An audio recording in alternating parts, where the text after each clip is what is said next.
Hey there, IndyCar fans. This is Nathan Brown, your motorsports insider with the Indianapolis Star, and we've got a jam-packed edition for you today of the Inside Line, talking everything from Portland, from Will Power's big win and the rumblings that have come from that in terms of how it might or might not impact his future at Team Penske. We've got a 2025 IndyCar champion crowned.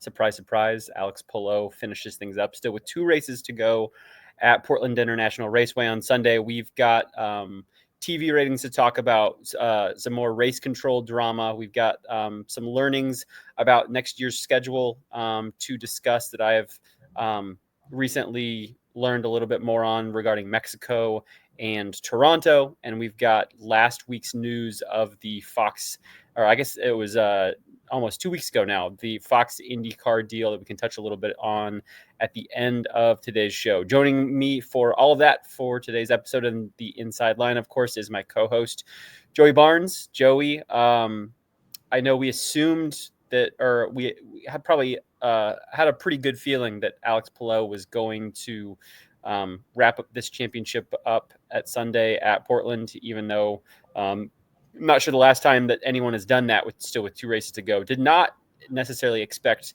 that Will Power was going to go back to back at Portland. What did you feel like was the prevailing story once we got to Sunday night and the dust had settled at Portland?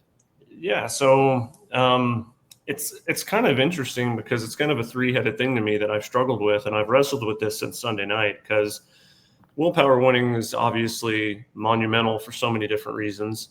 Alex Palou, 3 consecutive, 4 overall. I mean, what's he going to do next year? Wrap it up like after June? Like, this is just. Yeah. We still got 2 years of this car package left in 26 and 27. And then race control was another one. So I will say this though, I was so close. Because we talked about it 2 weeks ago, and we were talking about winners, and I said, I don't think Alex Palou is going to win again the rest of this year. But I did think that Christian Lundgaard was going to win Portland. And I was so close to making that prediction. Be right, though. But, overall, it's kind of weird because in some ways it shouldn't. But Alex Palou's championship clinching race is almost an afterthought to what all took place. I mean, everybody was so enthralled with Will Power winning, and rightfully so. It was a heck of a drive by him to effectively successfully defend last year's win at Portland. So, it was kind of a weird start with the live golf and the delay and the coverage issues. And then once the race gets going, we've got caution after caution because of, Santino had a weird episode coming off the final corner and walling it and knocking himself out of the race. Then we had a debris caution shortly thereafter, and we just kind of struggled to get going. But, overall, I thought it was a good race. At some points, I was very lulled. I'm not going to lie. Maybe I'm in the minority here, but 110 laps at Portland feels like an eternity, especially when a race can't get going. I mean, you can't get into a rhythm like we struggled to at the start. So, but overall, fantastic race with the strategy plays that kind of merged the combination of Power, Lundgaard, and Palou there at the end, and some serious beating and banging between those guys. I mean, Palou tried multiple times late to still push and get a move on Lundgaard, and went off course a couple of times. Could have taken himself out of championship clinching situations and further down the order if that could have gone bad. But and also shout out to Graham Rahal and Alexander Rossi finishing 4th and 5th. Great race for them, especially Graham coming from, I think it was 22nd up to 4th. Phenomenal day for them, continuing to find their stride at Rahal, Letterman, Lanigan. So a lot to dive into, but I guess, I want to get into the meat of this right out of the get-go, which is, and I want to ask you, because you were boots on the ground in Portland. I mean, what was the atmosphere like with, Power goes through victory lane and he's in the press conference. He's dropping F-bombs, as we know. But it's almost like it was a different sensation to me hearing Will Power speak to Bob Pockrass through that social media hit on Friday of just kind of like a looming uncertainty and just kind of a hesitancy and just kind of an annoyance to some degree of just not knowing. And then he goes and wins the race on Sunday, and there's this feeling that I got that he's just like, whatever, like I'm still good, so I don't care what happens. And I'm just kind of curious what your interpretation of the atmosphere was with that. Yeah, Will had a certain bravado to him Sunday after the race. He was very I think you described it correct, that media hit, the event that Will was at Thursday night before things really got going at Portland, that Bob Pockrass of Fox Sports was at, and got a video clip that circulated on Friday morning.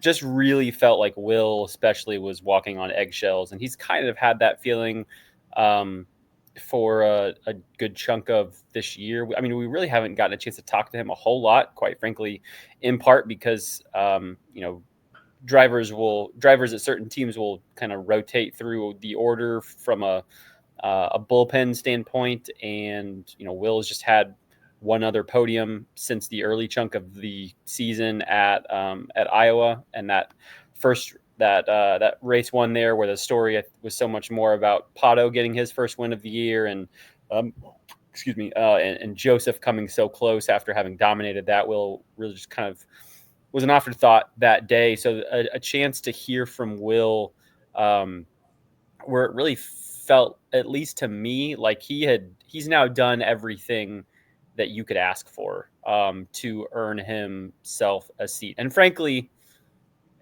I mean, if you ask me, I don't really think he should have to do anything this year to earn himself another seat. When you look at where he was last year should have been enough. And again, there's I think a lot going on behind closed doors that we don't know about this situation. I've long had the again, not with any sourcing, but just kind of the assumption that Will and his team have probably been asking for a multi-year deal guaranteed. And my guess is that Roger Penske and Team Penske, I mean, they'd be even sillier than I feel like they already are at this point, to not offer Will at least 1 year. My guess is that they're offering 1 year. They, with whatever they have organized with David Malukas, whether official or unofficial, probably, if what we have all heard is true, have to get him in a car by the end of next season, basically, or have the obligation to do that, and are doing their best to honor that. And so they wouldn't be in a position where they could offer, or where they could give Will a multi-year deal, because Malukas is likely to be earmarked at minimum for 2026. And so that's kind of where I've long felt the disconnect probably is, and why there's just not a resolution. There would be absolutely no reason now at this point why they wouldn't, unless there's just, unless they promised Malukas, no matter what, that he would have a ride in 2026, which I just kind of can't imagine.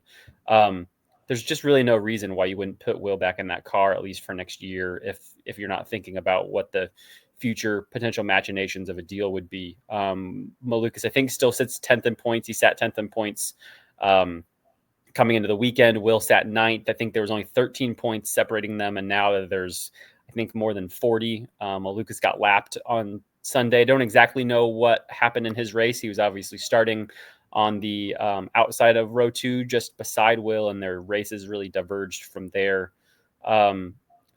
I think when it comes down to it, David is, I mean, he has some high highs, but still some low lows. He's still a young race car driver. I think he's just 23 years old, still making some of the mistakes that you wouldn't be surprised to see out of a 23-year-old. And this is just his third full-time IndyCar season, which I don't think we gets enough, is talked about enough. He had his 2 full years at Coyne. He ran half of a season last year with Meyer Shank Racing, when he was still kind of nursing the results of his off-season injury. And this is his first year full-time back in a car since driving for Coyne. And so I think I really don't know why, after Will should have finished second in the championship last year, why at minimum, there wasn't a 1 year deal, or something guaranteed to Will to be back in the car for 26, because I think barring some massive surprise, I don't know that Malukas was going to outperform Will this year anyways, in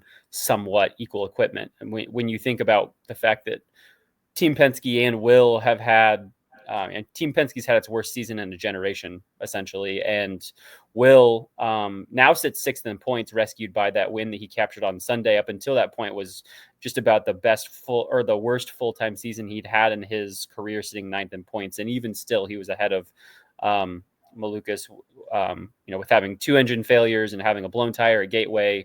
Now that you factor that stuff into a guy who sits sixth in points, he probably should be, third or fourth if you take some of those things that were completely out of his control out of the picture. And so when it comes down to that, I can't imagine. I mean, I think maybe the best way to put it and cap it, I think Team Penske will be worse at minimum in the short term if Will Power is not part of their team come 2026.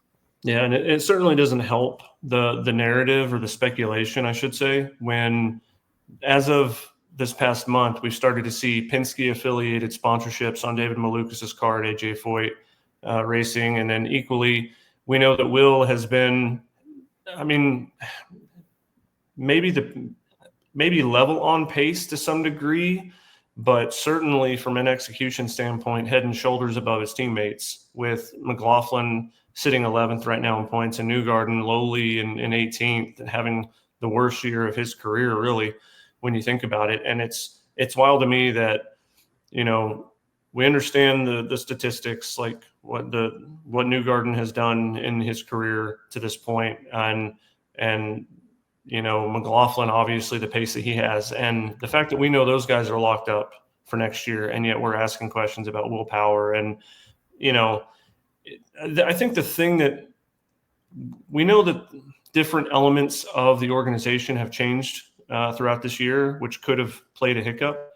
This delay still sucks because I don't think it helps anyone. Certainly it doesn't help anybody mentally from a mental health standpoint of trying to figure out how to have a little bit of peace. But it's what's kind of wild to me is I would like to have a little bit more transparency into the mindset as to why, is it just age related at this point? Are we looking at a 44-year-old Will Power and thinking like, oh, well, he's past his prime, he doesn't have the qualifying pace, blah, blah, blah. I mean, I would argue all those things, and Will argues it, valiantly with his performance and his pace right now on track. So that's the only thing that I'm wondering. And I'd be fascinated to know, what the dynamic of that team looks like, how different it is this year if Will wasn't there, because I think it would be, and we talk about a generation worse year for Penske, Team Penske right now. And I think it would just be quantified really by his not being there at this point. He feels like the glue at that team and again, we don't know exactly what things are like behind closed doors, but I think just from when you consider that at minimum, Joseph and McLaughlin are no longer maybe the best friends or the pseudo best friends that it had been portrayed to be for a couple of years there on Bus Bros that changed a lot last year. I think there may have been some really deep seated tensions at the start of last year that maybe are a little less, I don't know, a little less tense than they were, say, a year to 18 months ago. But I still think Will is a guy that can keep folks' spirits high. He likes to joke. He's pretty lighthearted in lots of situations. He keeps it real. And I think he's probably a guy, I imagine, though I've never been in the room, I imagine he's a guy that can kind of keep things together when they're down. He's got a pretty positive, I know he has his outbursts. He's famous for many of them, but outside those first couple moments, if, in a situation where he crashes or someone cuts him off or something like that, I get the sense that he's a guy that can really kind of keep things light and positive. And that's had to have been as key as ever this year. McLaughlin's very much an always glass half full type of guy that I think kind of maybe brings a different positive tone to things. But I just feel like Will brings a proven kind of almost unspoken leader to that team that I have to think has been really important. And he's been as consistent as any of those drivers on track this year. I dug into it on Thursday. I had for a story that I put together. He leads the team this year. Obviously, we knew in points even before the start of the weekend. He led the team in points, but led it in top tens, led it in top fives. Had as many podiums that Joseph had. And although he had his year of hell on and off the track in 2023. And although he finished behind McLaughlin in points a year ago with his seatbelts failing at the last race and falling from second to fourth, and McLaughlin climbing to third in the championship, Will still actually leads the entire team in points over the last what essentially is 4 seasons since the start of 2022, which I found to be a little bit surprising, admittedly, knowing how tough that 2023 season was for Will. He leads the team in podiums, top fives, points, even though he's only got a handful of wins compared to Joseph and McLaughlin in that 4-year stretch. He has just been the rock and the most reliable person at this team for the last 4 years. And it would just be a really tough thing to cut him. Knowing how Roger Penske has done things in the past. I mean, I wasn't around in the sport. You were in the era where Elio split. Elio and Montoya. The Montoya one specifically, I want to hit on for just a second.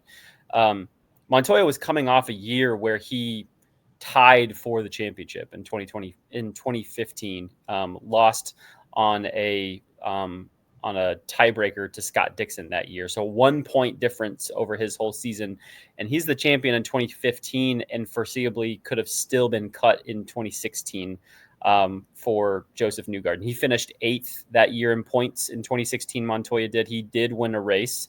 But the difference between that year and this year is that his teammates finished 1, 2, 3 in points, and he finished lowly 8th a ways back. Simon, I think, won 4 races, maybe.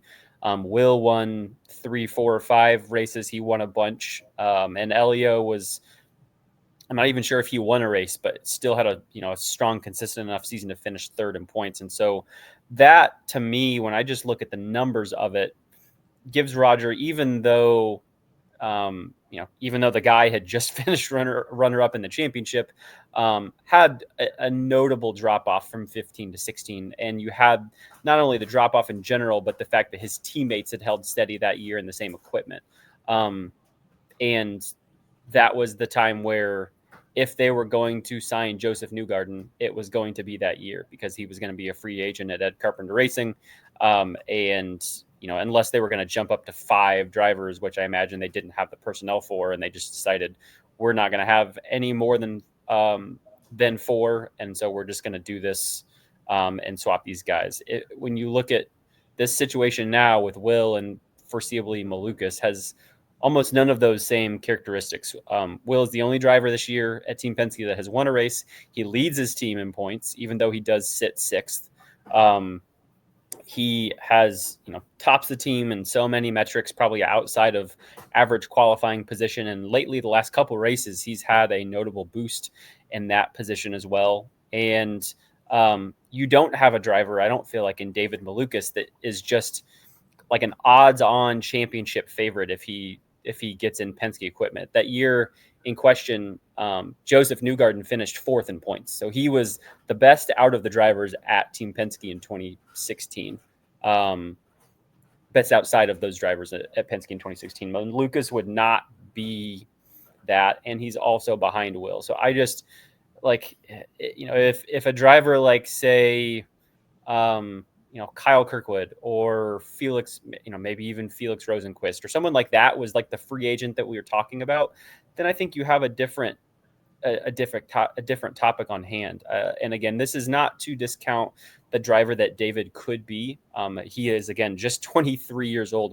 I think when Joseph was hired, he was 25, about ready to turn 26. And I think a lot could happen for David in his future of just another year of maturation. Again, he's going to have a chance to, if he stays at AJ Foyt Racing for next year, he will be working with a Team Penske employed engineer at AJ Foyt Racing. They've got that technical alliance. He's got access to the, those drivers' data. He's got a great opportunity, not only in this 6-month off season that will be a stable one for him, but this whole next season to show that he is taking steps to where if he was then given, the full Team Penske treatment, that he would be able to shine and thrive. And at that point, if he's, say, finishing right around Will in the championship, or even if he's a little bit off of him, at some point, if you have decided that David Malukas is the guy that you want to bet your future on, and Will is, 45 and a half years old, and he's not, say, winning a championship next year, then I can understand that, yes, at some point you have to also look at the future and not at the present and just what folks are doing right now. And you have to look at, if we think David's a potential championship winner and a potential Indy 500 winner, hiring him right now and maybe losing the last year or at max 2 years of a solid willpower, in his career, it's probably worth it to go and make sure you scoop up David so that no one else does. I just don't understand. And I think the best thing for both parties, I just thought of it right now. Why don't you sign Will to a deal that says, we will hire you for next year, and you are guaranteed a second year if you win the championship in 2026. And that's the only way you're guaranteed to have a ride. And because if he wins a championship, how in the world are you going to part ways with him? And maybe you say, Will, we've given you 18 years here. We've got to start looking toward the future. We understand you're still a top 5 talent in the sport, and we hate to lose you, but now with this charter system, we can't have a 4th car.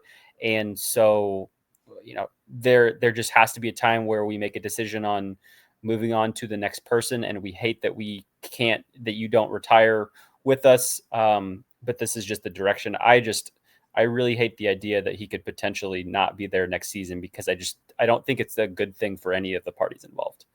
So there's a lot there, and I'm going to try to get to this succinctly. One, I love that you used the term that he's the glue holding things together, because I think back to the post-race press conference in Iowa when, Newgarden had already had a miserable month from the 500 onward, and it was just not fun to talk to, not fun to listen in interviews whenever he would show up for interviews. And he was just had that scowl on his face constantly. And then Will cracks one joke. And ever since that moment, I feel like we've had a lot lighter Joseph, a lot just don't take this so seriously kind of Joseph. We're going to try our best. And you know what, if we've got bad luck, we've just got bad luck. But we're going to continue to do what we can. And it's like ever since then, it's almost been a little bit of a mentality shift in Joseph to be a little bit more lighthearted, a little bit more goofy, which, not goofy, I guess is the wrong word, but just not angry, just chill. And so I think that Will's temperament plays to that. But at one point, Elio Castroneves was the glue that held that team together with Will and Pagano and Joseph. And it was very easy for the captain to ship off Elio to Indy one-offs in a sports car program. So what I think, because you just gave your bit, so I'm going to wrap this part up of the segment before we move on. And I'll say this: I think that Will 100% should be brought back. I've said this since we've started talking on this topic of knowing that this was being forecast a few months ago. I think a 1-in-1 type scenario where it's a 1 with a 1-year option, and the option would be 1 year at Penske, and then that option year is he can opt out, driver option to opt out, because we know how many free agent seats are going to open up next year. I think Joseph's included actually on that one. Depends on who you talk to, whether he signed a 2-year deal or a 3-year deal. I'm not entirely sure, but that's I mean, if he signed a 2-year deal, then that would definitely be correct. Yes. But you've got so many seats that are going to be opened up next year. So it could be a scenario where you could opt out as a driver and go explore the horizons, see who else is offering what, or you flip that and you put Malukas in Will's seat, and you put Will in Malukas' seat at Foyt to make sure it's the same equipment, roughly, certainly the same type of care and whatnot, and maybe teammates with Miles Rowe at the time, which we know Miles and Will are incredibly close. So that would be kind of cool. But I see a scenario like that as a possibility, and I think that there's been so much change at Penske that it's going to be one of two mindsets, and it only ever is one of two mindsets. One, we've got so much change, we're going to change everything, screw it, right? Or it's, we need to try to stay as intact as possible while we're going through all of these rough stretches of changes from the engineering side, the infrastructure, the organization. So that's kind of my vote on what I think should be the minimum in terms of what happens with Will. And I think maybe even another option there, and it's kind of similar to what you mentioned.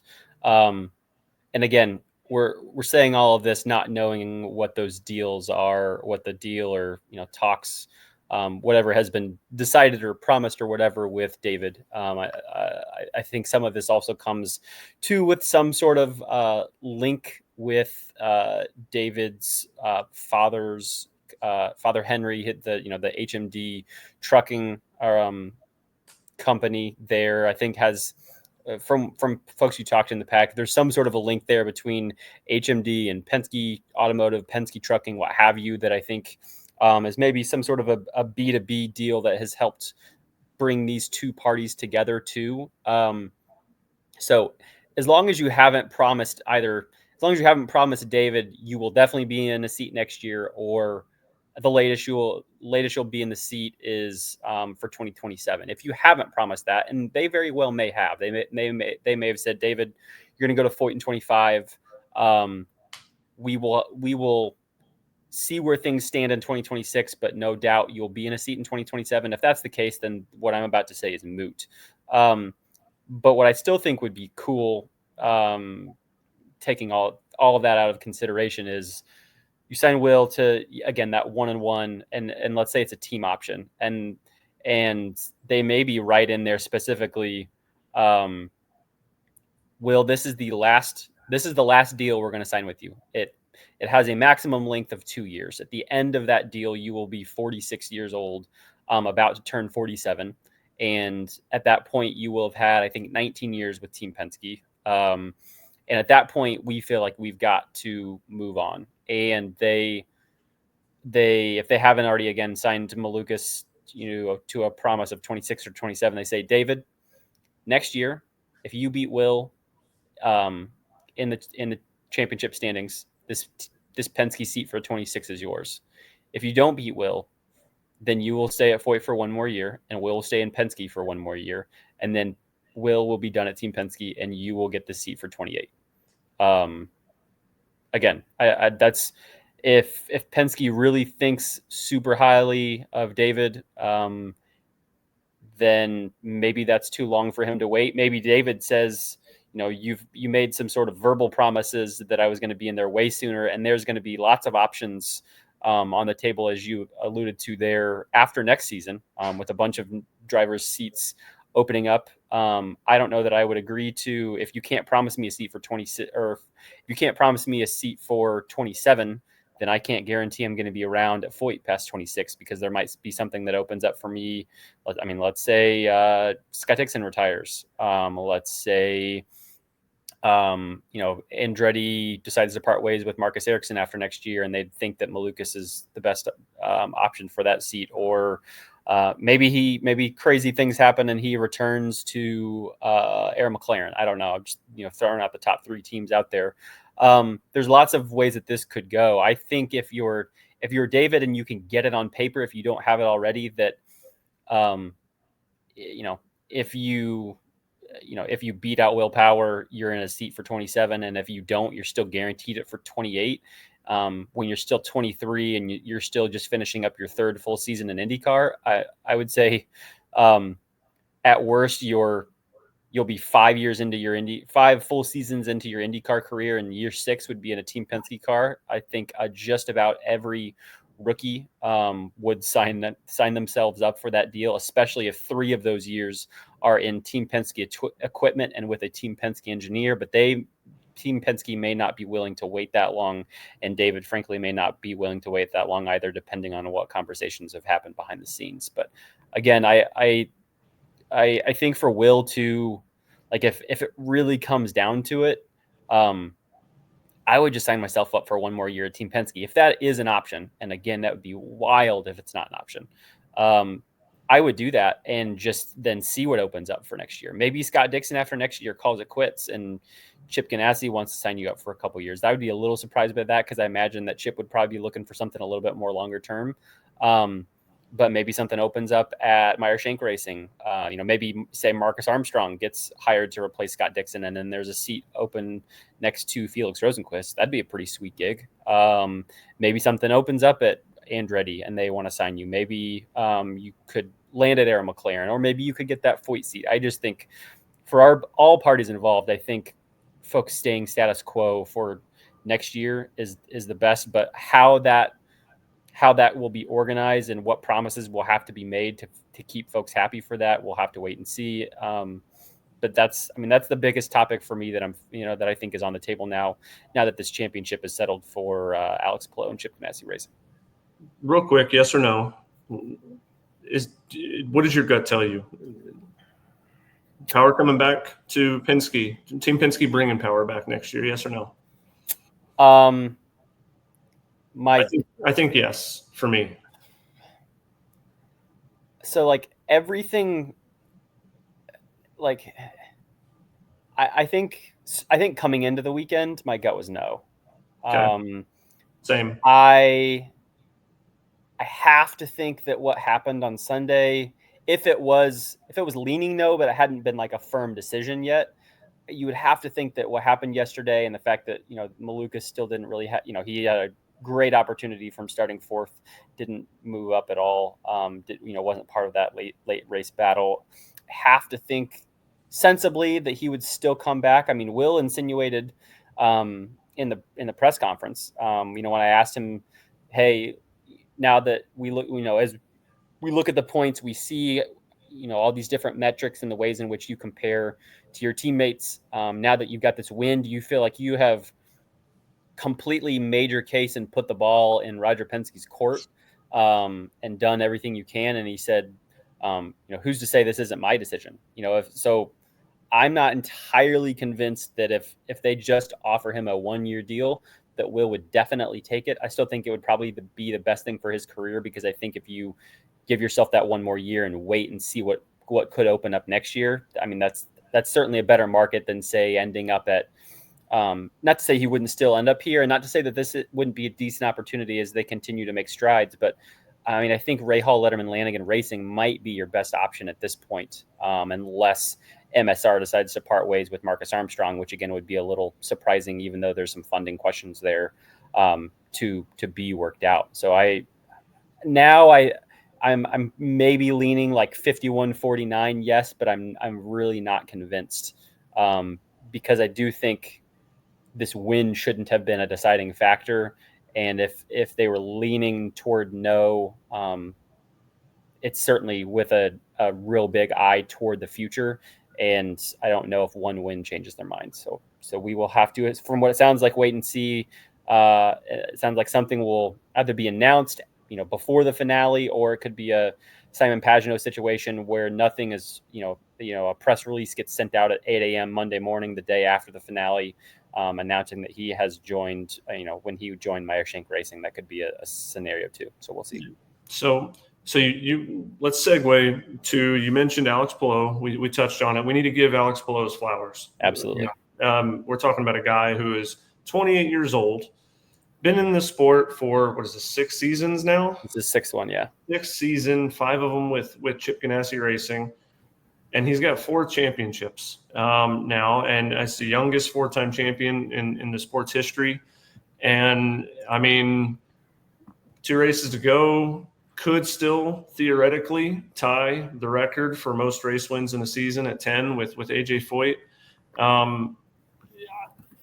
mean, it's an incredible accomplishment by him. He's only got 96 starts in the IndyCar series, and he's finished on the podium, was it 42 or 43 times, I think, just something obnoxious. I mean, he's putting up numbers that are just disgusting at this point. And it's, to me, it's had a feel of a Jimmy Johnson, Jeff Gordon type of thing, with the way that it's Alex Palou and Scott Dixon kind of thing. Of, you see how good Jeff Gordon was, already a legend in the sport, still a legend in the sport, obviously, of NASCAR racing. And you almost look at Jimmy Johnson coming in, the hand-picked guy from Jeff himself. And in so many ways, you see all the wins that Jimmy's racked up and all the championships that Jimmy racked up. And you're almost like, man, if Jeff Gordon didn't have Jimmy Johnson, Jeff Gordon probably would have a heck of a lot bigger impact on the record books. But that's that. And I look at that as the comp because, man, Scott Dixon is extremely good. 6-time champ, legend of the sport, gonna have records all over the place. But this Alex Palou guy's come in and in many ways made so many people, no matter how good they are in the sport over the past 5 years in particular, look ordinary. I mean, it's just, and this is not a slight at anybody. It's more of praise for Palou. But we talk about how good Will Power is. We talk about how good Scott Dixon is. Joseph Newgarden, obviously, 2-time Indy 500 winner, 2-time champion pre-COVID too as well. There's so many good drivers in this series that Alex Palou has made just look ordinary at this point. So got to give the guys flowers.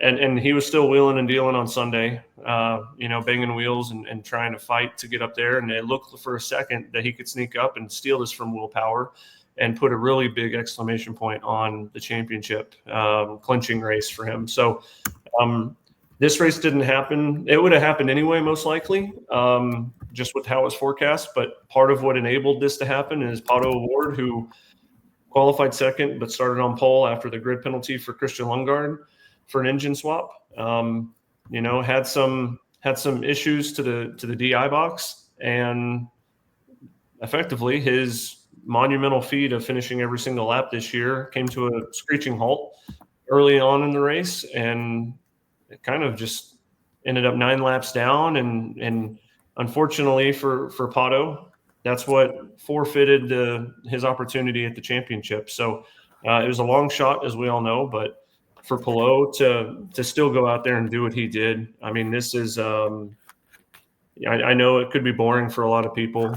in some ways, but at the same time, this is extraordinary in so many different ways.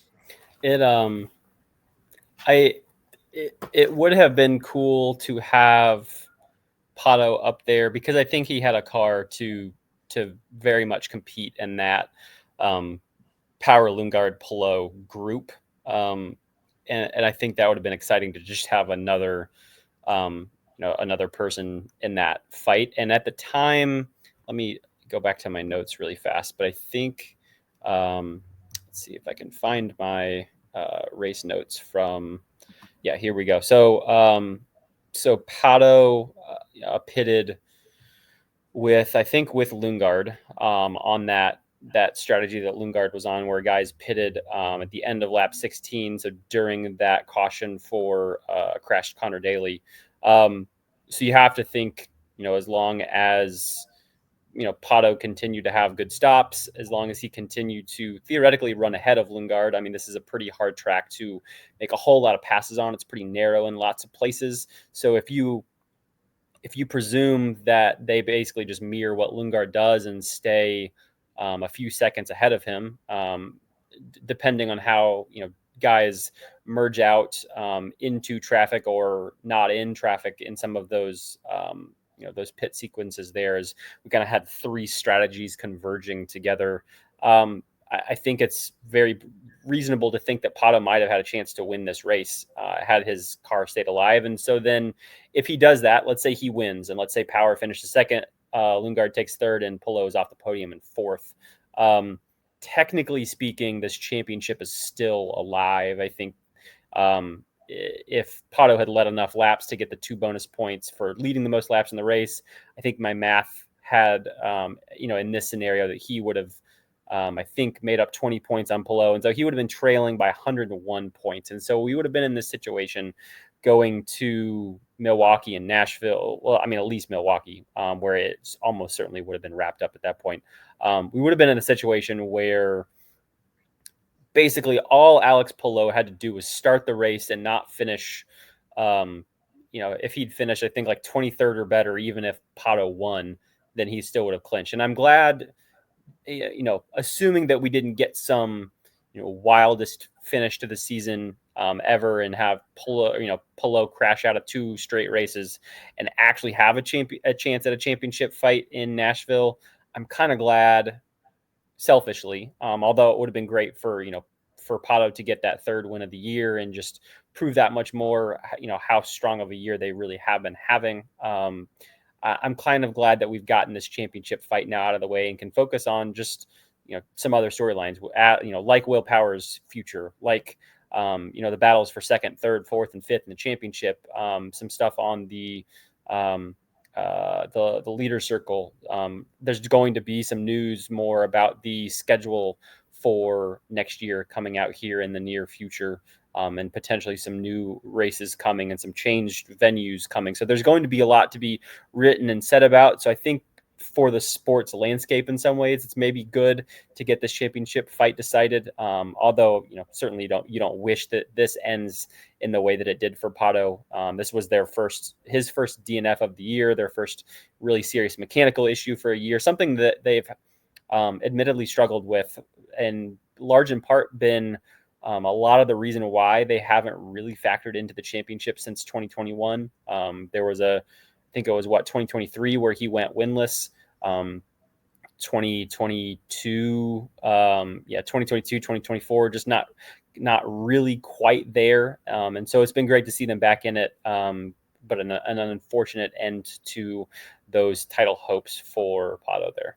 Yeah, I mean, I think you hit on something that's absolutely key, and that's the fact that this was Pato's first DNF of the season. And the fact that it's used to, pre-Palou, let's say, you were afforded 1 mulligan, usually, and you could have 1 mulligan and you would be fine. But when you've got a guy who is literally either like winning 8 races or, I mean, what is it? I think this is his 10th podium or 11th podium. 11th podium of the year. Yeah.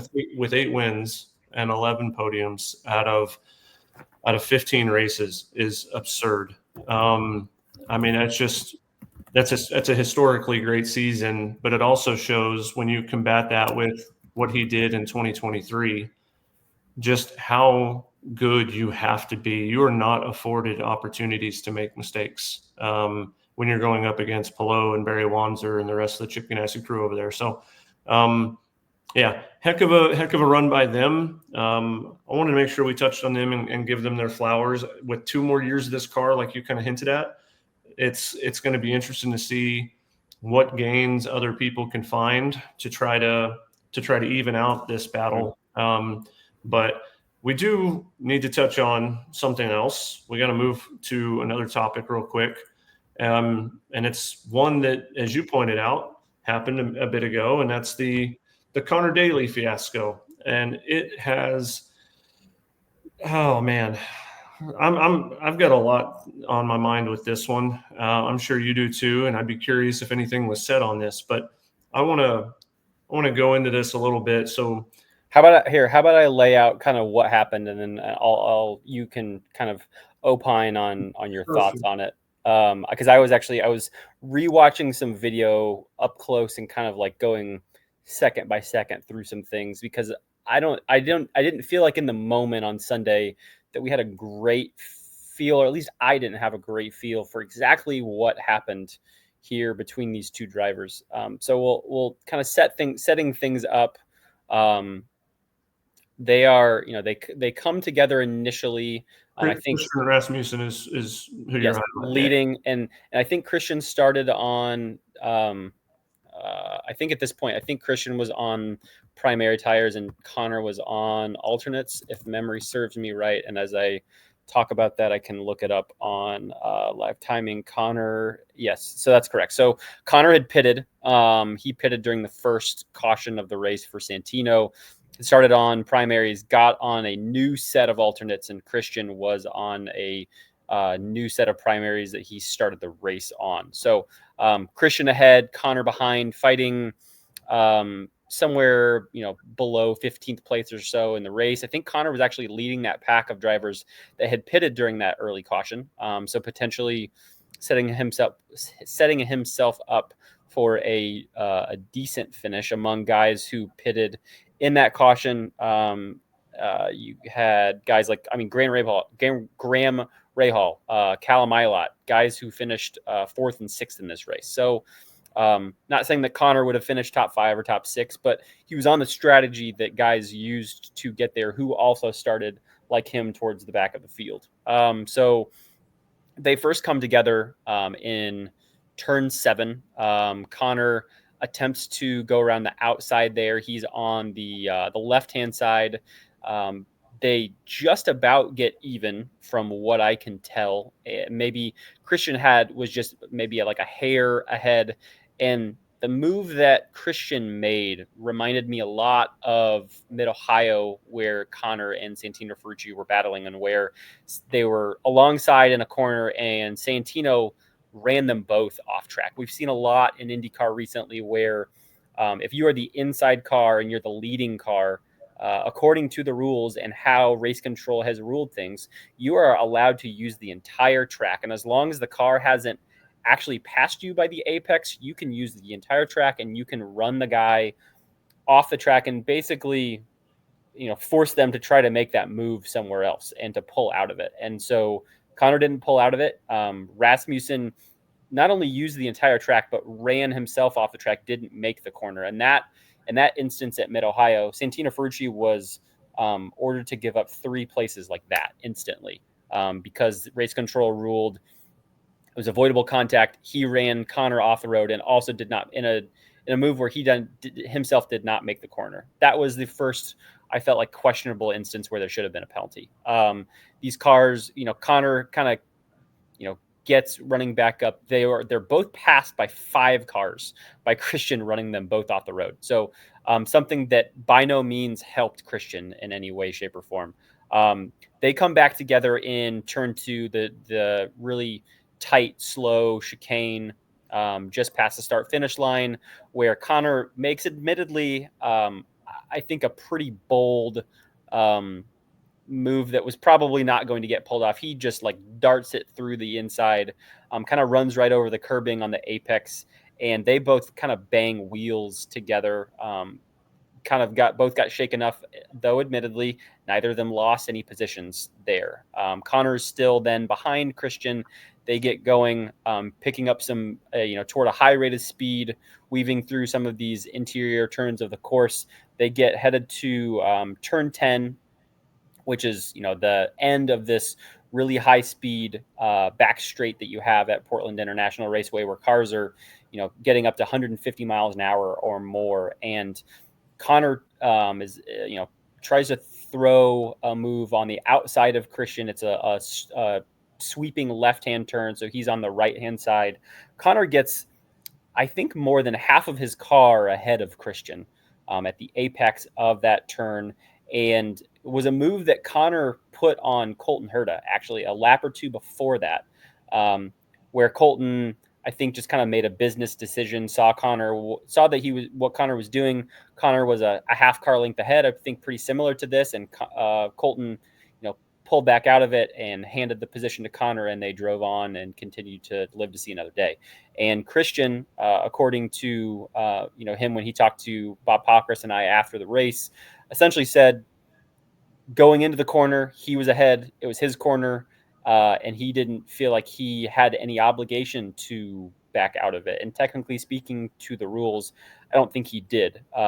Conor, in having about a half car length or so ahead, Christian's wheels got a little bit off track. Not only was running on the curbing, but I think he even kicked up some dust. And Christian just didn't pull out of it, continued to battle Conor for the position, and ended up, once the contact was actually made, essentially made contact with his front wing and Conor's side pod going 140, 150 miles an hour. Conor gets, sails skidding off track into the tires for a really vicious hit. It could, I think, have been a lot worse had his car, kind of started to tumble end over end in a way in which that we saw Simon Pagenaud's do at Mid-Ohio a couple years ago. Very thankful for Conor that did not happen, but he basically does a massive slide into the tires and comes to an immediate stop. And Christian, the big talking point out of all of this, is not given any sort of a penalty by race control for what took place. So I'll throw to you now. I have talked to about a half dozen drivers in the wake of all of this and have some insight that I can provide on that. But I want to give you a chance to just kind of, give me your thoughts on watching that, and more so not just watching that, but the decision by race control to not throw the penalty there. Yeah. So first and foremost, I think Christian Rasmussen is an incredibly talented driver. And I think that I like the fact that he's got a swagger to him where he's willing to be elbows out. I think it's an important trait to have if you want to be successful in this series.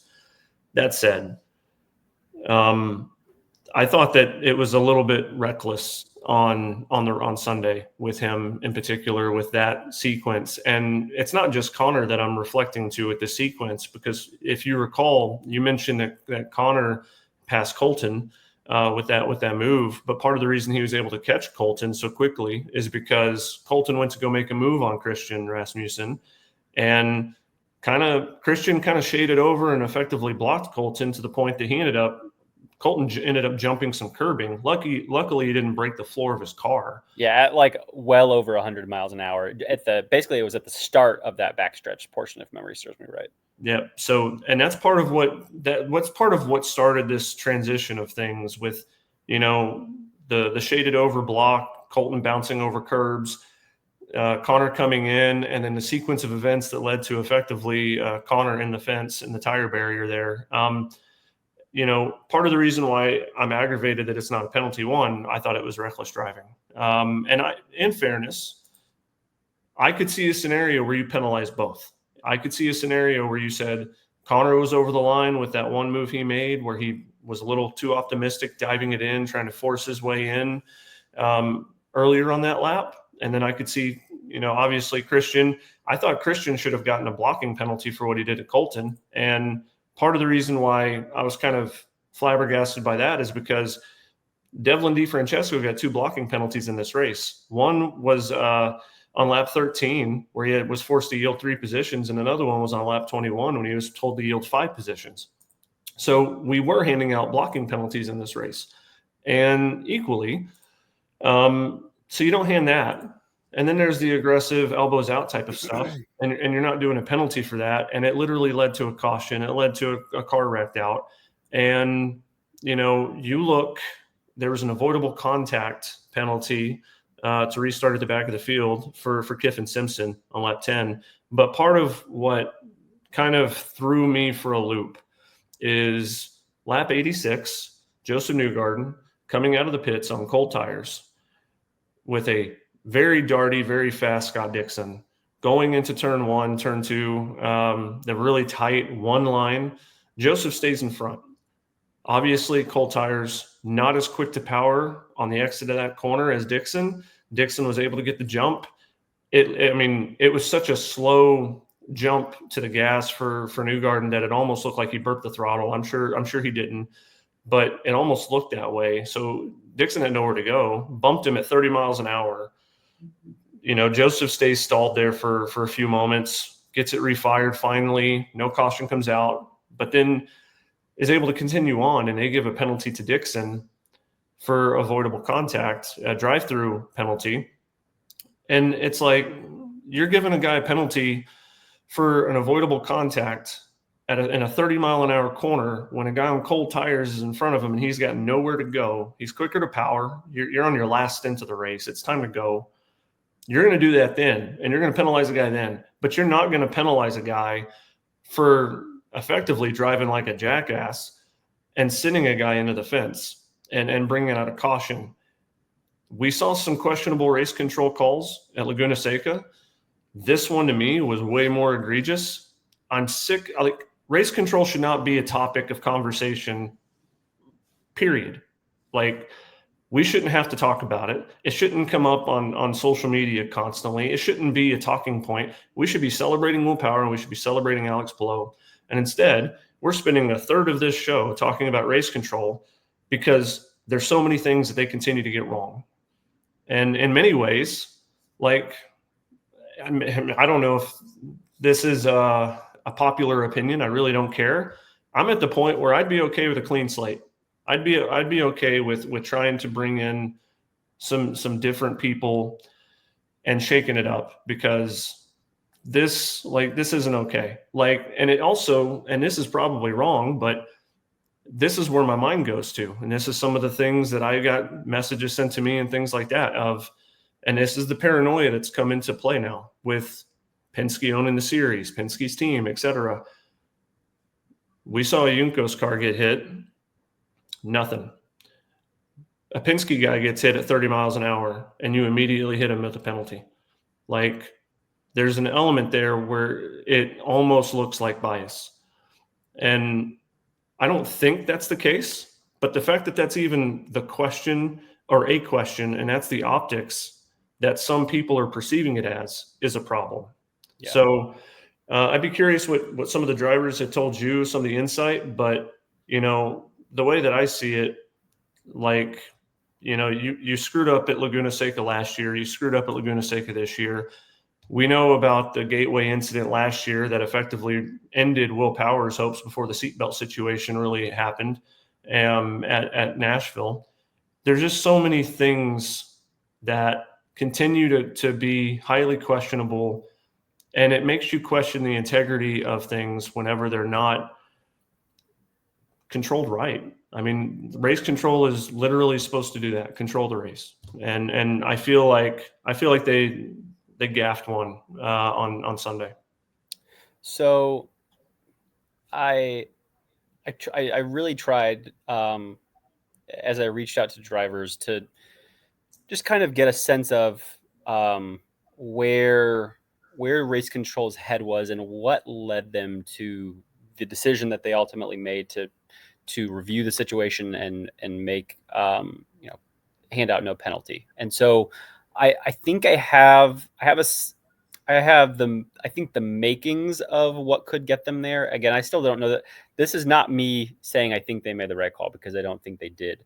But let me kind of walk through, as you look at those three separate times where these cars came together and how they could maybe make that decision. So the first instance, on at turn 7, if you're Conor Daly, if you are the overtaking car and you are passing around the outside, I think basically, generally speaking, the way the rule book is stated is that you have the responsibility to try and make that pass clean. There's also the responsibility of the car potentially being passed to make the corner yourself. You can run the guy off the road, as we've talked about, but you yourself, in running them off the road, still have to be able to make the corner, and he didn't do that. But so maybe both of those guys held a little bit of fault there. And in that instance, if both cars go off the track like that and they don't get passed by 5 cars, then I think it should have been even easier of a call to penalize Rasmussen. If you penalize him for blocking Colton earlier, all of this is a moot point, because exactly, that's true. But so, like, what I'm thinking maybe here is race control looked at that and said maybe both drivers had a little bit of fault in this, and they both got passed by 5 guys. So what's the point of saying that they should give up even more positions? Because they kind of both self-penalized a little bit there. And then you go to the incident with Conor, where Conor darted it in on turn two. It was a bold move, but it is a move. They both continued running. Conor stayed behind Christian. Nothing was wrong with Christian's car, and they didn't get passed by anyone. That was a bold move by Conor, but it was a legal move.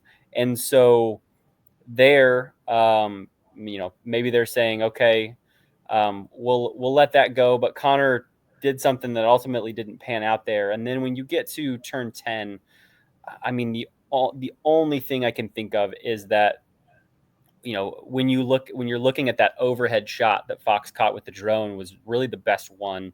And it shows that Christian was in part run off. He dropped a wheel in this situation here, and Conor didn't completely give him a lane. I think going into the corner, before they hit the apex, I think Christian was a little bit ahead.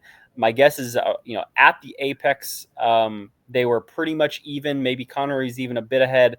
And once you got to corner exit, Conor, I mean, as we've said, and as you can clearly tell, Conor had a minimum a half car length on Christian, but he didn't give Christian, a car length as you were probably are still obligated to do, because he hasn't completely made the pass and he is the overtaking car and has the responsibility to do this cleanly. So my only thought here is that because Christian was kind of run off a little bit here, they both had some fault there, and so they opted not to penalize Christian. Again, as I'm watching this, I think even though they got passed by 5 cars, what Christian did in turn 7 should have been a penalty. Conor was attempting to make a pass. Christian is allowed to run him off, but he cannot run himself off at the same time. So that should have been a cut and dry penalty, that I think race control should have had enough time to make a call on before these guys even got back around to turn 10 a lap later within a minute. I think the way this should have been handled is that should have been a penalty, even if they just swap spots. Even if you say, yeah, you guys already got passed by 5 cars, but Christian, you can't run yourself off track while you're doing that to Conor. You guys need to swap spots. And if they make that call soon enough, then Conor is ahead. Conor is on brand new alternate tires, and he's going to drive off on Christian. And so this doesn't happen there. That's what should have happened in my opinion here. I do think because Christian wasn't given a full car width, a full car width in turn 10 by Conor, that Conor maybe holds some culpability. I mean, again, it's a little bit of a risky move there. It's not the safest place to make a move, to try to make a pass. But if you only make moves and only attempt to make passes in spots where it's really easy at this track, you're not going to make up a whole lot of spots. So I don't blame Conor for the move. He had just done it, a lap or two earlier on Colton Herta successfully. And I think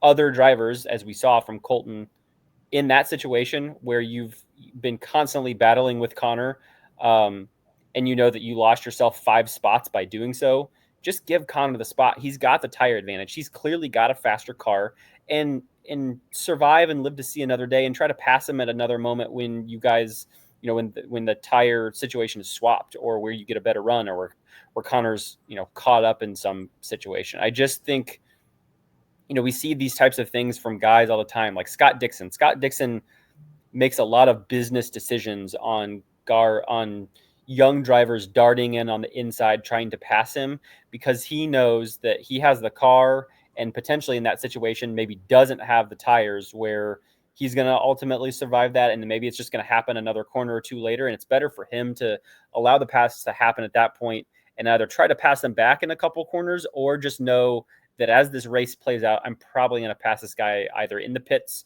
or as the strategy plays out anyways. And I think that is what Christian ultimately should have done there. Conor maybe squeezed him a little bit too much to be completely devoid of culpability, but it's a really unfortunate situation.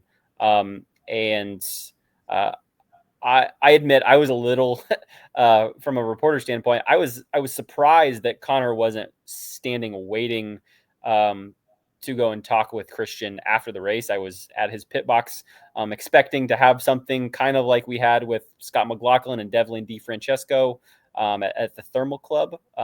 Conor was not there. I don't even believe he spoke with race control, from what I understand, because I think he thought it was so ridiculous that he wasn't going to get an answer that satisfied him and didn't really want to waste his time. So maybe he'd already left at that point and just didn't see any reason, because there was not going to be anything from it. He's also a guy who's on the ropes, on really trying hard to try to secure his ride long term. And there are, some partners or some teams that maybe don't look as fondly on confrontation that would have gotten caught on video. But again, really unfortunate, scary wreck for Conor. Glad he's somewhat okay. I know he's got lots of bumps and bruises, and probably very thankful that we have an off weekend coming up here. But I think the bigger picture story, and I think the most important thing that I got from talking to drivers is race control needs to get a handle on things, because they are only going to continue to progress. And if some drivers see that you can act like this and drive like this and not get a penalty, the only way something changes is if someone even pushes it over this line and does get called for something, because we're not going to know where the line is until someone steps over it. And if this is not stepping over it, then we are putting ourselves in the series, the drivers, at risk of having a really scary, dangerous accident. We are at ovals that are going to always be officiated a little bit differently than road and street courses, because the racing is just going to be a little bit different, and there are more high-speed elements, and is more risk. You don't have a runoff like you do at a road or street course, or a road course in particular. So my guess is that this is all going to be really addressed, highly addressed in the off season, because you're not going to see a situation that's close to this at Milwaukee or at Nashville without getting a penalty. But it's just really unfortunate that the driving standards have gotten to where they are. And I think the biggest frustration with drivers in the paddock is that it's just, there's so much that drivers get away with now that you shouldn't be able to get away with. I personally don't like the idea that if you're the leading car, you just have the entire track to work with. And if a guy is legitimately up alongside you at the apex of a corner, that you can just run him off track, kind of like Max Verstappen has done a lot in Formula One. And Formula One, to their credit, has kind of cracked down on that and said that if a guy is alongside you, then you've got to give him space. And I think that's what should be the case. And I know there are a lot of drivers that do not like the driving standards and what is okay, and the way that some young drivers, Rasmussen in particular, are taking advantage of those circumstances at the moment. Yeah, I mean, my biggest gripe is very similar in the fact that it's just consistently inconsistent. And at the end of the day, I think we just all want consistency. Because then you have a template to build from, and you know what it is, and you know what the line is, and you don't want to have the whole like NFL is it a catch thing that the NFL had for years. And I feel like that's kind of where we are right now, where we don't really know what's blocking, we don't really know what's avoidable contact, where we don't really know what you can and can't do, to be able to run someone off track or keep them from passing you. And that just shouldn't be the case. I know every situation is different. There's going to be very few wheel banging instances or crashes that are going to play out exactly the same when you're talking about different tracks and different drivers and different instances and races. But it needs to be, drivers themselves should not know what the standards are. They're the guys that need to understand the standards more than anyone, because they're the guys that are out there putting their lives at risk and are in the cockpit making these split-second decisions. And I know there are drivers not only incredibly frustrated that they don't feel like those standards are laid out, but that race control, quite frankly, isn't really willing to address things. Going back to Laguna Seca, race director Kyle Novak, to his credit, reached out to a large contingency of the drivers in the paddock individually via text message, from what I understand, in the aftermath following the extended lack of a yellow that we had for Marcus Ericsson to try to get some feedback. But when it came to the drivers meeting that drivers had on Friday morning to kick off the start of the race weekend at Portland, which is customary for any weekend, that's kind of where some individual rules for the track specifically are laid out, and some procedural things are talked about. It's also an opportunity for drivers to get in front of the series and just ask some questions in a big group.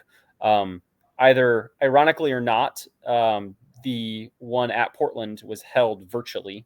I think maybe some ways in part of the noise issues that we have at that track, where the cars are so incredibly loud, and the available spaces for such a meeting are pretty small, and it's really hard to hear interviews or conversations when there are those USF 2000 or USF Pro 2000 cars on track. And so that was held virtually. Probably makes sense at the venue, but as folks probably understand, it's a lot harder to have a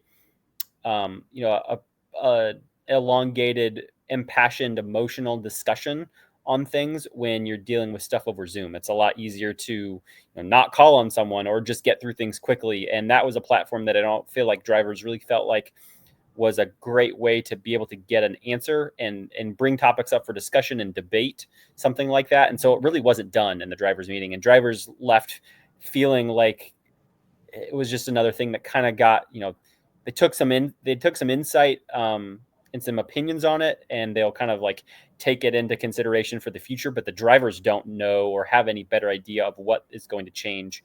And I'm guessing that it's probably going to be dealt with similarly in terms of this crash with Conor and Rasmussen. Drivers will have a meeting or a day or two of meetings with the series in lots of different groups and lots of different topics once we get to the off season, typically in December. And I imagine that's where they will have a lengthy discussion about driving standards and what should and shouldn't be penalized. And I think, from what I understand, generally speaking, in those meetings, race control will kind of, if there's a consensus or just about all the drivers agree on something, if it's different than the way things are being treated now, they'll say, okay, we'll change this and we'll do this different next year. Just remember this meeting. So if you get called for a penalty that wouldn't have been a penalty last year, that this was decided and agreed upon by everyone in the room. So we'll see. Again, I think it's unfortunate. I think there needs to be a lot more transparency. I wish, from a media standpoint, I wish that things like this were dealt with similarly to how big officiating questions are handled in the NFL or the NBA, where you have a pool reporter that can go ask a question and get an answer and get a reason why, hey, why was this not a foul, or why was this not a penalty? I personally did not make the request, but I know there was a reporter who asked to speak with race control after the race to get some explanation on why that was not a penalty, and that request was turned down. And so I think, we're left then to speculate on platforms like this, because we don't really get an understanding on it. And it does seem to me like drivers aren't getting answers to those questions either. And that's just not how that should be dealt with, in my opinion. No, I mean, at the end of the day, you continue to get turned down for answers, and it's like, okay, what are you left to do? I mean, and the fact that's the other thing is, like, you make calls or you don't make calls, but you officiate in a way that impacts the sport in so many levels, impacts these teams on so many levels, and their sponsorships are riding on this, and their partnerships, and sets precedent for how future races are going to be run and competed too.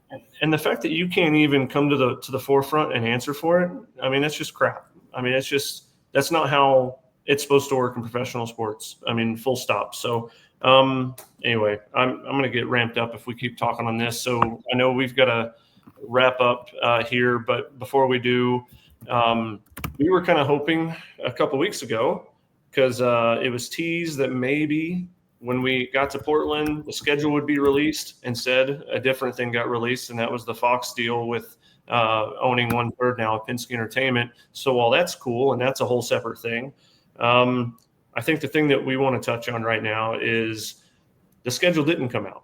But that doesn't mean we don't have some teasers in terms of what we know at the moment. I know there's going to be more that Nathan, that you're going to bring out in a lot of different stories here and probably in the coming days and weeks. But what can you kind of tell us with where things are right now with the schedule? So I think what I gather, the biggest thing I haven't heard anything about is what, if any, new oval could be brought on to replace the second race that's going to be dropped from Iowa. We kind of came into the stretch of July. We knew Arlington was going to be added. Um, we believed that Mexico City was going to be added. More on that in a second. We knew that Thermal was going to be dropped, and we since learned, even before the Iowa weekend got started, that Iowa at most was going to be one race next year. And with it, as I reported several weeks ago, with the series planning to not return to Iowa in any form next year, the prevailing theory was that IndyCar and Penske Entertainment, and now Fox, would move to pick a different oval to rent out. Whether it's one that's currently owned by SMI or NASCAR, and just pick a new market to try and get a little bit of a foothold in.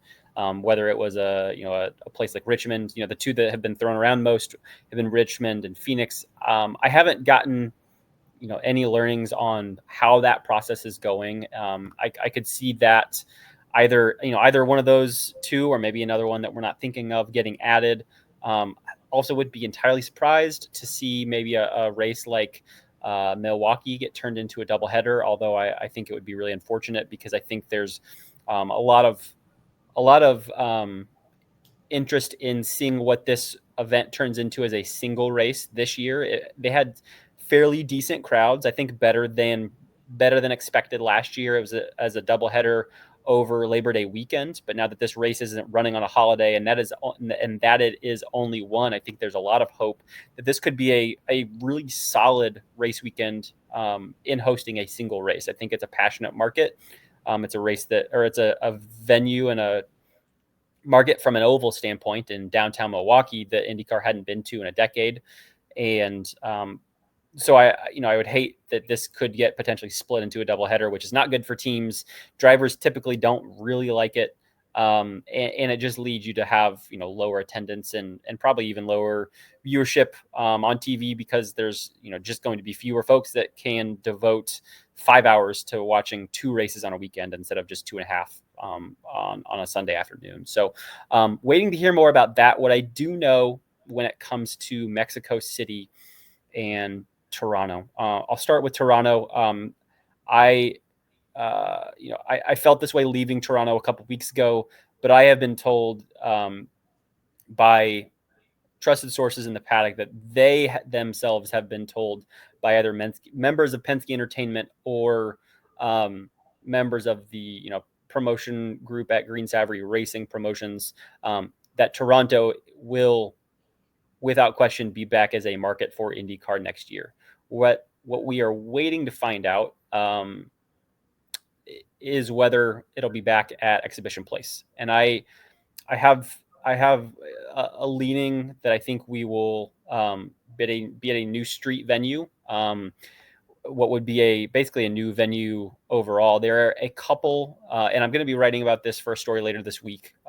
So encourage folks to tune into IndyStar.com in a couple days, and should have some more details there. But there are two kind of what you would call like municipal local airports in the Toronto area that are not really operational right now. They're still within the Toronto city limits, which is really important for for Green Savory to continue getting some sort of city support and city funding from Toronto proper, instead of just this race being held in some sort of a suburb of Toronto. So this will be held in Toronto proper, and the prevailing theories are it would be some sort of an airport race, kind of like St. Pete. I don't know how like a Cleveland that I know folks pine for a lot, but there are a couple locations there where I think there is a lot of excuse my pun, runway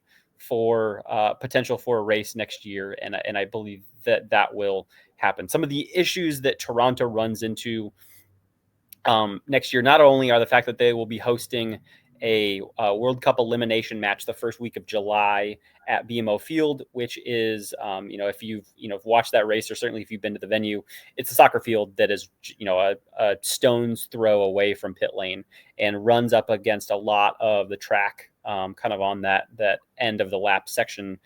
There is, you make the jog to pit lane, and so I think it could potentially be very difficult to do any track building in that area while they are hosting thousands upon thousands. I mean, we're talking like, I think 70 to 80,000 people that they're trying to host at that venue up until the first week of September, or first week of July. And I don't know if they might be hosting some watch parties as the World Cup goes on at that venue. That's something that has been mentioned to me that could just further complicate essentially getting this track built and running the race around when they would want to, and where it typically has fallen on the calendar, which is the middle to end of July. As I wrote a couple of weeks back, the plan at that point, again coming out of Toronto, was that Laguna Seca would be run on July 19th of next year, and that a race in Mexico City would be held the weekend after. And so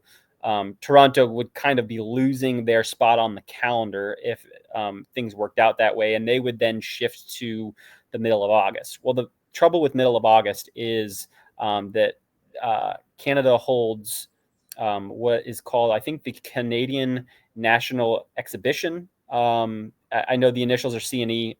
Canadians will correct me on that if you're listening. And that is hosted at Exhibition Place. What it essentially is, as it has been described to me, is basically the province's state fair. So if you're an Indianapolis resident, think of what's going on at the state fairgrounds. If you're listening in other states, imagine what your state does. Like Milwaukee, for example, you're talking like tens of thousands of people every single day for 2 or 3 weeks at a time. And so not only are you hosting that event where you couldn't have a race there, but you're also bringing some things in to build up and prepare for an event like that. So it would probably be really difficult to even host the race, as I understand it, even kind of a week before that, as you're jutting up to it, as you're trying to then tear the track down and get ready for C&E. I believe that would be difficult. And so it becomes, I think, increasingly tough for a couple of reasons to hold the traditional Toronto street race at the same venue at the same time, or even at a different time in 2026. So I believe that we will be at a different venue in Toronto. Still a little unclear as to when that race may fall. But those are my expectations for Toronto next year. As it comes to Mexico City, my hunch is still that this event is going to happen, but I don't think I have had more doubt that it will get across the finish line than I do right now, since we had all the drama that blew up at Milwaukee last year when we learned that NASCAR was going to Mexico in 2025, and as we heard more about why IndyCar had dropped the ball, if you were of that position, and not gotten IndyCar and Pato award there before NASCAR. I believe there was a deal that was about done the weekend of Toronto, as I reported, and there have been some things that have changed kind of behind the scenes in recent weeks that have just made this a little bit tougher to come together. Mark Miles, Penske Entertainment President and CEO, spoke on James Hinchcliffe and Alexander Rossi's podcast last week. I encourage you to go listen to that interview. There was a lot of really interesting details about the new Fox relationship that we will, I think, touch on at another time, just because we are running out of time today. But one of the things that Mark said in that interview, and I think he said it multiple times, he spoke of Mexico City as kind of a foregone conclusion, and that it was going to happen. It's not been announced, but when you listen to the way Mark spoke about that, it was like, next year at Mexico City. It was like, when we go to Mexico City, it was, and I don't know if that was purposeful. I don't know if that was a slip up on Mark's behalf, but certainly felt like from his position, whether he was trying to evoke an idea that wasn't quite there yet, or whether he just strongly believes that it's going to happen, even if it's not done yet. That was what I took from that. And I thought that was interesting. What is essentially at the table, and I won't get into specifics, the side that the powers that be, the folks that run the track, and who operate it and promote events there, called OCESA. That company is asking for more money from the people who would be promoting this race on IndyCar and Penske Entertainment's behalf. We're talking, from the figures that I had been told in late July, we're talking like asking close to 3 times as much money to rent the track from OCESA as had been initially put on the table. And there's some other figures there on, going from not asking for any ticket revenue to asking for a not unsubstantial amount of ticket revenue as part of this deal. And so there are financial things that these parties are kind of at a crossroads at. What my gut tells me, now that you've got Fox and Penske Entertainment, I kind of feel like under pressure to make this happen because of what blew up. I mean, imagine, Joey, all of the the turmoil that would erupt if, after everything that took place last year in Milwaukee and the 12 months that we've had of Penske Entertainment, representatives making it sound as if Mexico City was kind of a foregone conclusion, if that were to fall apart at the finish line for essentially a couple $1,000,000, just a massive black eye, I think, on the sport to not get to that market. But at the same time, if they are,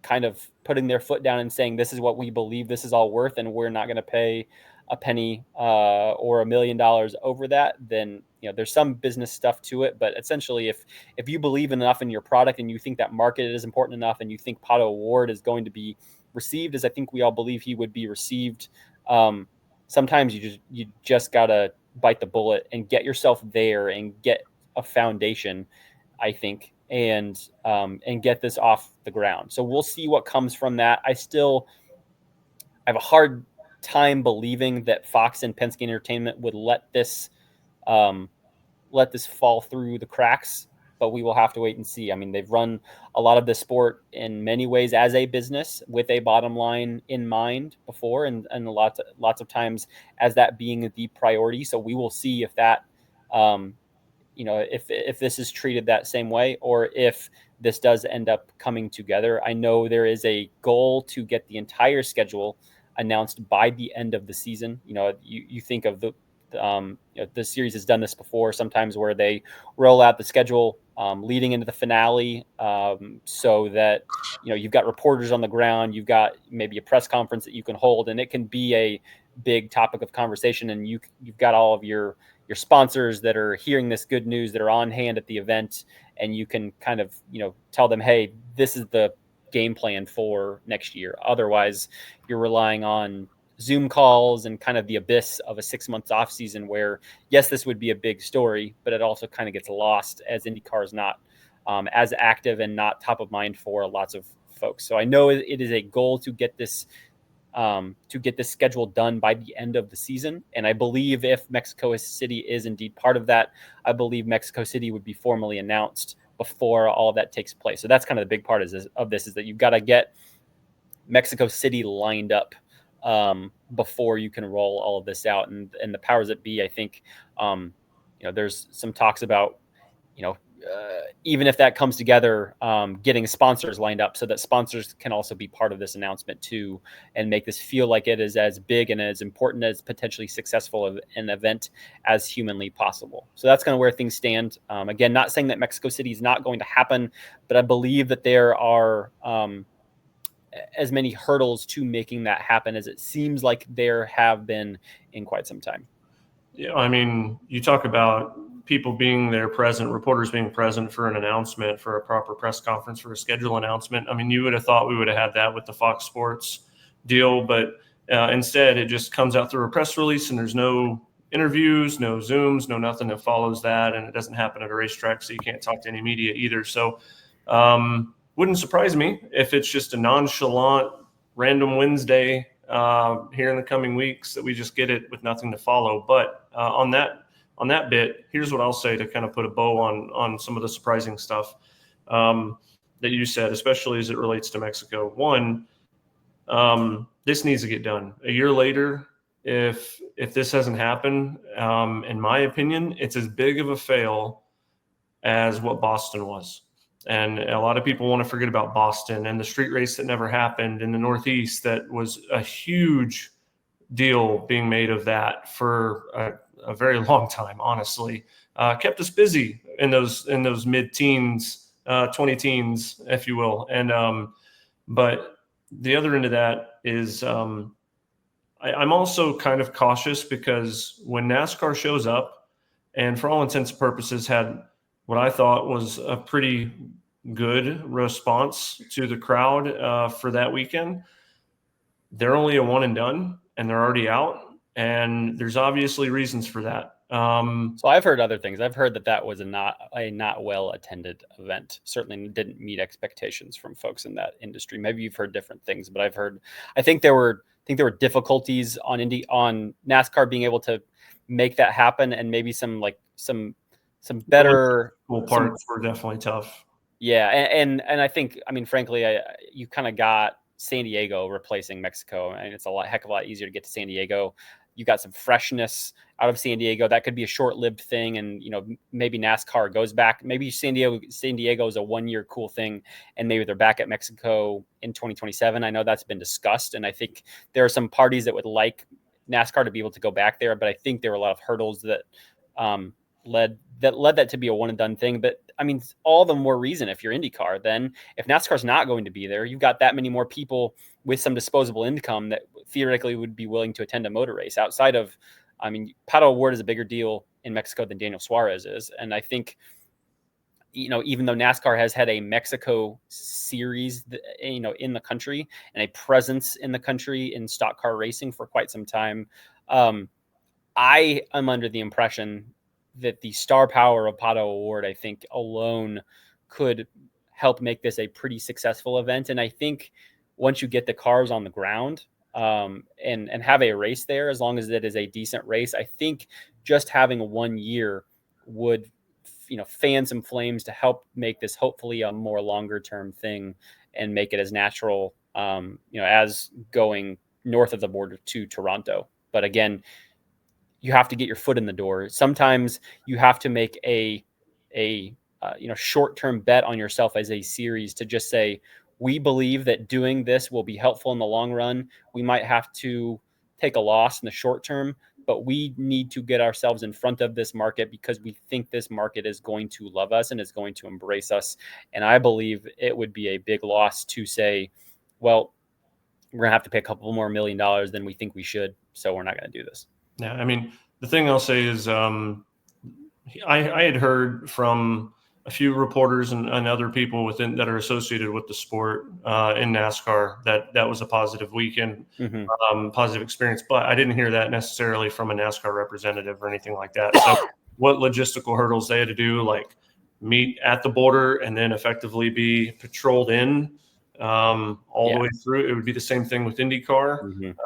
So there's when we say there's a lot of logistical hurdles, there are a lot of logistical hurdles, but make no mistake, it would be catastrophic failure if IndyCar does not find a way to get this done, because for everything that a year ago was happening and everything that really the momentum that was being progressed through, let's call it February, it was incredible. And then it slowed down as the season's gone on, because there was just this in the back of your mind, just this assumption of, okay, it's just a matter of when, it's not a matter of if, because of all the momentum that was gained from August to February. But you get to this point now, and I mean, Argentina is not a thing. We know why. It's because of the government situation there. But I'm tired of hearing we're looking at this and we're going to go to this, and oh well, it didn't quite work. Like, I'm tired of hearing all of that crap. Like, we've heard it. We've heard it with back to Brazil. We've heard Argentina. We're hearing it was Boston. We've tried all these different things. Like, let's just freaking go and let's figure it out. Like you said, sometimes it is a short-term bet for a long-term gain. Sometimes you're going to have to eat it, and you're going to have to trust. Just, if you don't sit there and actually bet on yourself, then you're not even really buying into your own brand then. And then what's the point of that? What's the point of all of this if you're not willing to actually bet on yourself and buy into yourself? I know that there's calculated business decisions, but there's also times where you can afford to eat it. And right now, I think that with the infrastructure that's in place, with Fox's reported $125 to $135 million buy-in, there's opportunity. And not to mention, they're going to maintain themselves as a premier partner of this sport for years to come, which is incredibly pivotal. And the activations that they give, there's not a better time to bet on yourself than right now. So that's my rant among many that I would say. But that's really insightful stuff as it relates to the Toronto potential at a municipal airport, which could be fun and something to keep people in tune with here later this week whenever you get more on that story. There's another interesting nugget in that too that I'll just kind of leave folks with that I found incredibly intriguing that I learned over the weekend. That track now, so Autodromo Hermanos Rodriguez, they had a very little talked about majority owner, but it was a majority owner that only owned 51% of the stake in that track, and it will stake in Ocesa, which is the company that promotes and kind of holds the rights to anything that goes to that track. Has to go through Ocesa. That barely majority owner within the last couple weeks has purchased a 24% higher stake in Ocesa, and now owns 75% of it, and is the controlling majority decision maker in the company that owns the rights and promotions of opening the door and deciding who they want to or believe could come hold, whether it be a concert or an event or a race, what have you, at that track in Mexico City. That company is Live Nation.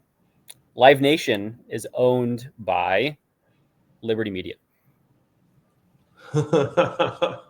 Oh, you can't make this stuff up.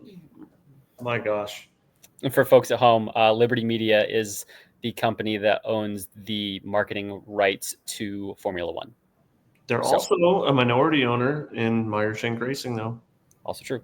So, again, I don't know if that's connected, but it was an interesting thing to hear about as you think about the difficulties that IndyCar's had in convincing NASCAR to be able to go to their tracks and be anything more than a track rental. Mark Miles had originally told us when this Mexico City stuff blew up at Milwaukee last year, that they had opportunities to go to the track before, but it would have been a track rental, whether it was actually IndyCar paying the money to rent the track, or a kind of a third party intermediary, which is the plan for promoting this race at the moment, that would then both pay for the rights to use the venue to Ocesa and also pay IndyCar a sanctioning fee. That's essentially how this is all set up right now.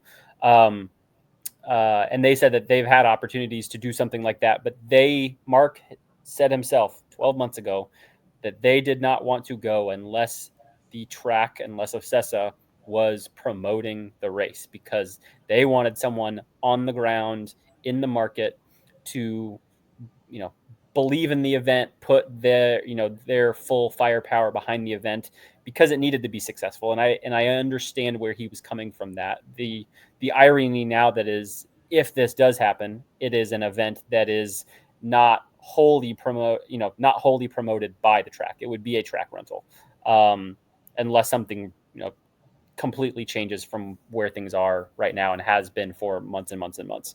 But I just think there's a lot of irony and interesting connections to be made to IndyCar attempting to run at a track that is now owned by its other largest competitor in major, certainly biggest competitor in open wheel racing, and really its biggest competitor in major racing in North America when you consider that NASCAR owns both IMSA and NASCAR, and Liberty Media owns Formula One. So we'll see what comes of all of that, but that's where things stand as of right now on the afternoon of August 12th.